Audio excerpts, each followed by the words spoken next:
Yo, what is up guys? I'm Spaghetti Rip, and today I'm going to be giving you guys a Steve tutorial.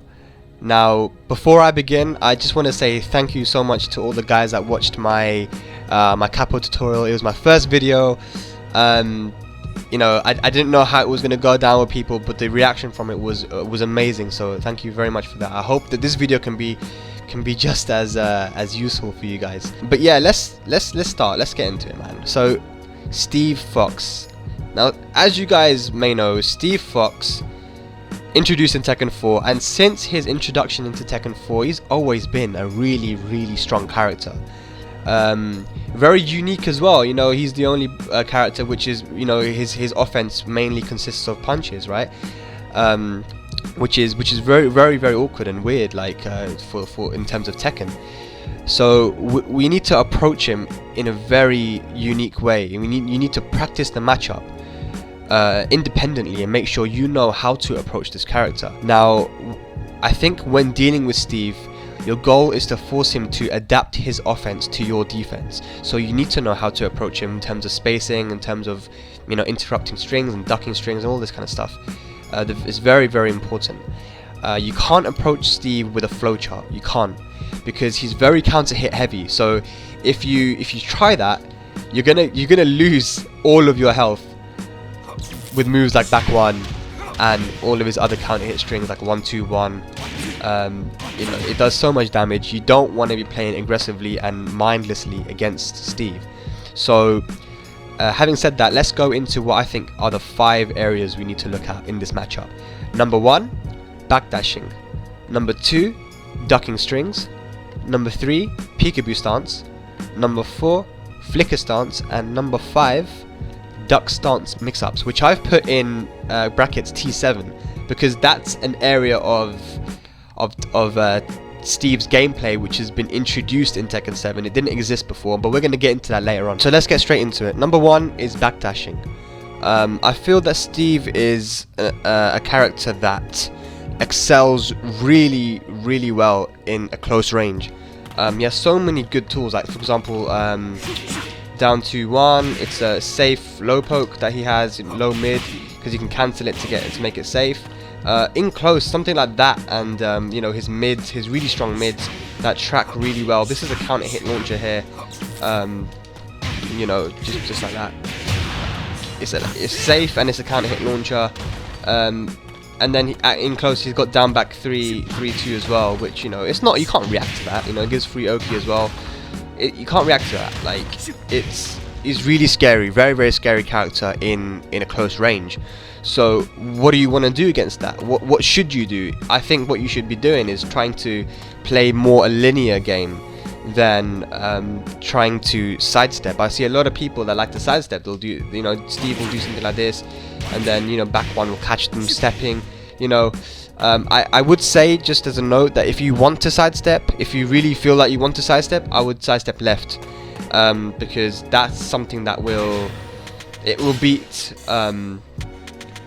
stuff like down forward 1 and back 1. I can try to show you jabs into back 1. Starts to yeah, so you can sidestep left if you really want to, but it's not a good idea. It's still not a good idea, because he has so many moves that can track, right? And not just that, but because he's so scary in a close range with moves like down back 3-2. So where do I think you should be staying? I think you should be staying outside the range of back 1. And you'll see later on. I'm going to talk about the FLK Stance, but I think you should be staying out of the range of back 1. You don't want to be blocking that.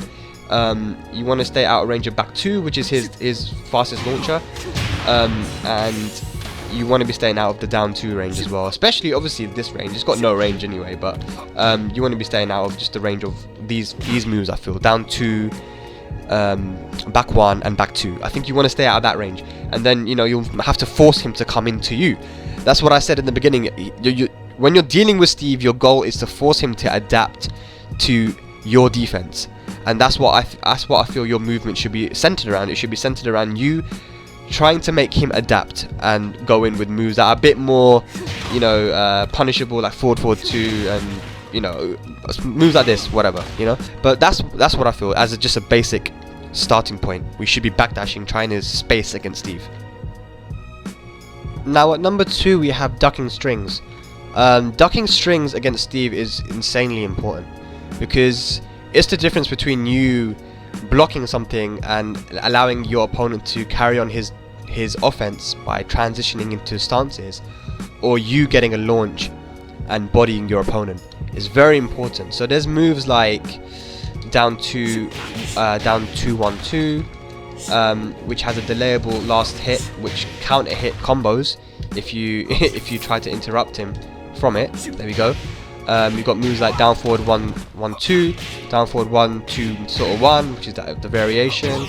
You don't want to let him get away with that stuff. You're gonna want to duck these strings, okay? So if I just do a few of the moves that he's probably likely to throw out, we look at moves like 4-2-1, very important to duck. Let's see, down forward 1-1-2. You know, moves like these, they're very important to duck. You need to just practice this in P mode. You know, because if you practice this, it'll be muscle memory, and you'll start to get a lot of good punishment on Steve. So make sure that you're ducking strings. Number 3, the PKB stance. Okay, this is where it gets a bit technical. PKB stance is really good. He can transition from it, from moves like down 1, and you know, put you in a mixed up situation. A lot of strong moves from it. So he's got a homing move, he's got launches, he's got a couple of launches actually, and he can tag out from both of them. Can he tag out from both of them? I think he can. Yeah, he can. So they're really strong launches as well. So yeah, he's got quite a variety of moves, and not only that, but he's also got a throw, which looks awesome, by the way. So how do we deal with PKB stance? Okay, let's try and deal with it. So I've added a couple of options from the PKB stance, some mids, some tracking, some lows. Let's see if we can deal with these options. Now I've added a low, a homing move, a launcher. So let's see, how do we deal with this? The way to deal with PKB stance in many situations is to sidestep left and duck. So sidestep left, a quick sidestep left and duck. That will hopefully cover a lot of the options from PKB. Let's give it a go. Okay. Alright. Oh, the mid. Oh, the launcher missed.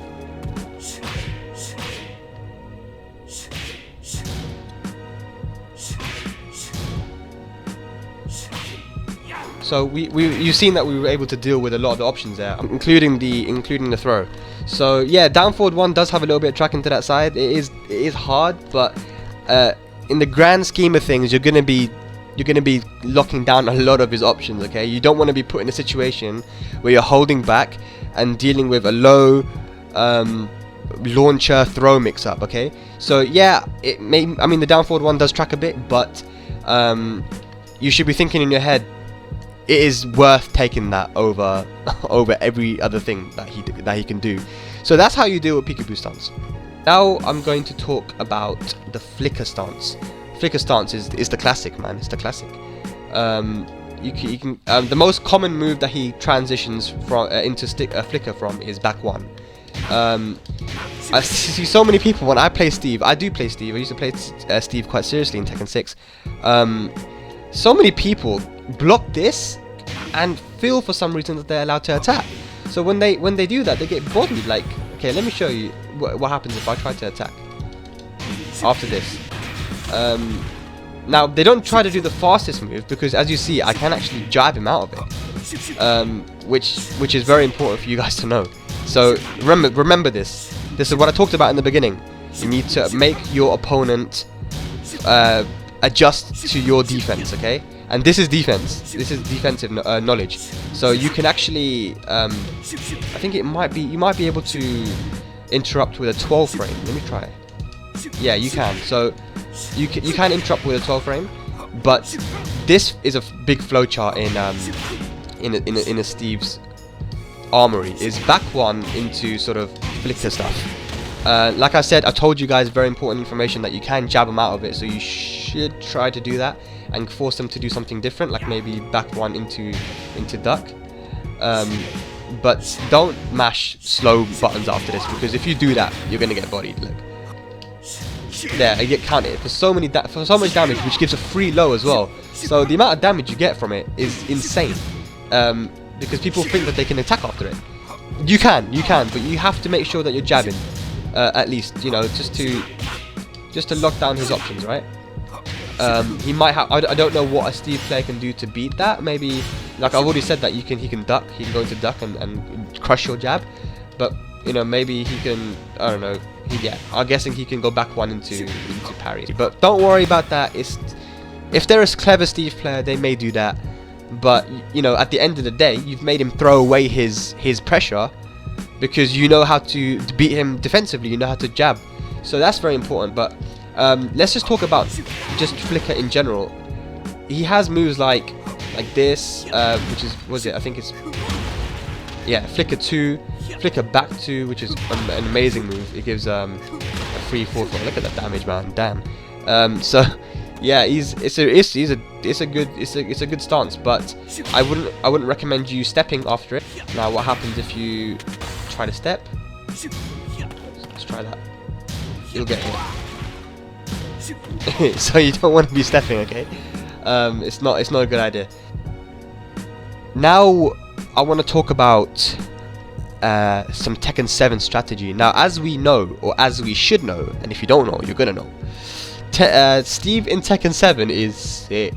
He is sick. Not only does he look sick, he is sick. And he's been given a new mix-up. So, for example, from his 1-1-2 jab, he can now go into duck. A lot of moves now he can transition into duck. He can do his homing move, and he can go into duck from the homing move. You know, like Steve in this game has moves that he can transition into duck, like down forward. You can actually, you know, down forward 1 and go into duck. Now he can do 1-1-2 and go into duck. Down forward 2. He may have some more. I'm not sure. But those are the two ones that really stood out to me. Which is huge, and the reason why it's huge is because the duck stance now has a mix-up involved in it. You see this?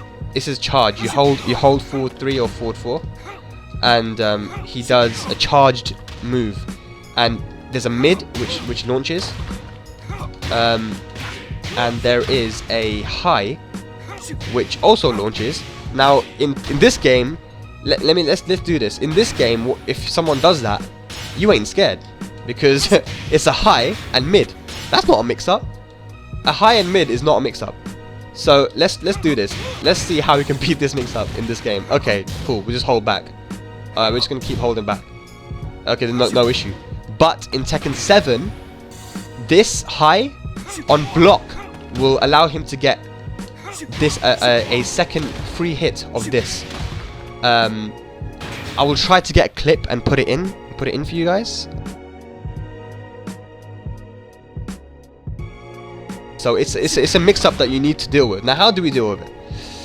I don't know if you can hear, but when he does the charge, he does it like a little sound, like he goes, you know, okay, and then he does his move. That's how you know he's ready to do the move. It's charged when he makes that noise. Now, if we do that, we can do a fuzzy guard, which is to just, you know, duck, because the high comes out quicker than the mid, so we can duck the high and then block the mid. So let's try it.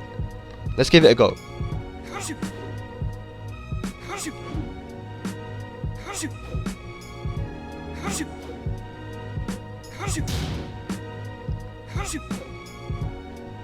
There we go.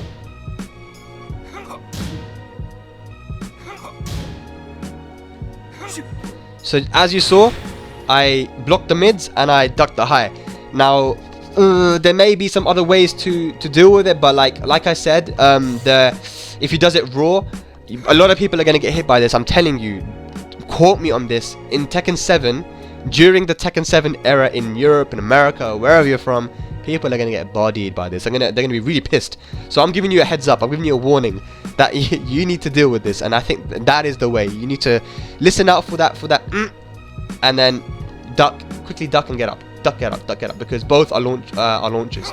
Well, not launchers. This isn't a launcher, but I mean, you'll get hit and you're going to be annoyed. So that's how to deal with the duck mix-up. Now, what can I say in closing about Steve? Steve is a very, I mean, I've played a lot of Steve players before in my time, and I've seen that the Steve players that like to rush down are so hard to deal with. So what you need to be doing in your mind is when you approach the matchup is think in your head, let me keep him out. I need to keep him away from me. Whether that means, you know, doing stuff like down forward 2 with Lars and just, you know, making sure that he stays away and backdashing, and then, you know, doing some lows to crush his highs and potentially get a counter hit. These are things you need to be thinking about, but don't just flowchart against him. You need to make sure that you're not that you're careful of the strings. You know how to interrupt the FLK stance, and you know how to deal with the PKB stance, and you're backdashing and you're punishing. A lot of these things are very important, and if you do these, I think you're going to be able to beat most Steve players. And then if you get good enough, you'll beat every single Steve player, hopefully. But thank you guys for watching this video as well. Comment in the comment section, let me know how you found this tutorial. Added a bit of Tekken 7 lore in there as well, so yeah, hopefully this has been helpful for you. But yeah, I've been Spaghetti Rip. Thank you so much for watching, and until next time. And just as a final extra point, it's important to note that Steve's standing punishment and while standing punishment for launching is pretty slow.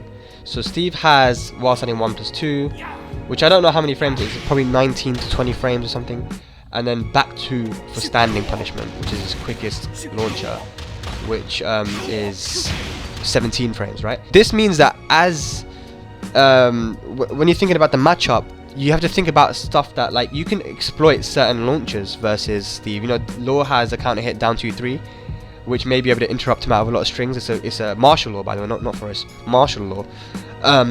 Miguel has down forward 2-1 as his go-to with punishing launcher, which I don't think that Steve can launch either, which is great. You know, if you're a Miguel player, you're happy days for you, man.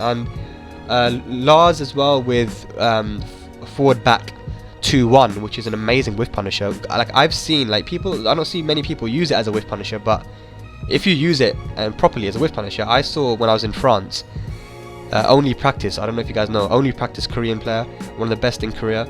That guy was launching, he was whiff punishing like jabs and just really quick moves with forward back 2-1. So let me show you. Lars will do forward back 2-1 and I can't launch. It doesn't say punish. It's not a punish. It really is. So if you're using Lars, for example, that's just an example. Then that's another move that you can maybe exploit against Steve, or not exploit, but, you know, don't abuse, but be more. You can be a bit more relaxed about using it as a whiff punisher. So this is all dependent on you, your character, who you use. Go into practice mode, check the frames, see if there are any moves that are minus 16 or under that you can maybe abuse versus Steve, and see if you can piss him off, man. So yeah, again, thank you very much for watching, and until next time.